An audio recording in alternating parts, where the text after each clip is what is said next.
put about 15 or so PSI through this 351 into that stock T5. The clutch is starting to give out on it, so I went to LMR, ordered a new one, but while I was at it, I took the transmission out and started taking it apart. I only had one issue, and that was that tail housing.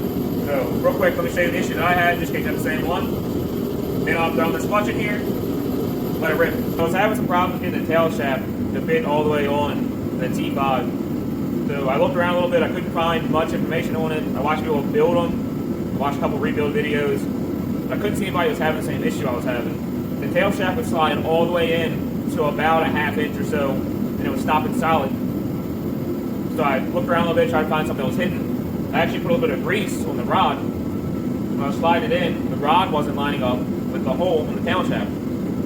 So I went back online, looked at everything. It's actually found a forum from like 2001 that explained that this fork needs to slide out a little bit because sometimes when you're messing with them, it'll slide in. So you try to slide a housing on, it'll hit here instead of sliding all the way in.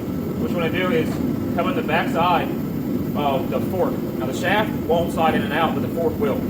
So you want to pop that fork out. Once it pops out, this shaft will move up and align better. And once you do that, the tail housing slid all the way on. Now you want to make sure that this is greased up nice, that your O-ring is nice and lubed up, and it should fix your problem. Now I know that sometimes there's a tab down here. This one doesn't have it, but the tab needs to be the 1 o'clock position if you have it on this. I'll see if I can find a picture of one with it. I'll put it up here somewhere. Slide all this in, make sure everything's fine, take it off.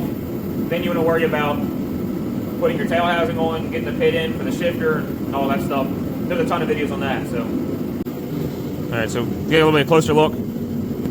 This fork needs to slide out. This will come up. And the thing is, this rod needs to line up with this hole. And I don't know if you can see or not. You can see all the marring from where I was gently toasting it on after getting aggravated and it not working with the dead blow hammer. Alright, so if you want to see what gets destroyed first, whether it's the stock block 351 or the stock T5 or that stock 8.8 with the 411 track block, make sure to like, share, follow along. I don't make any money off YouTube videos, but it sure is fun, and I'm sure you want to see some things get demolished this year.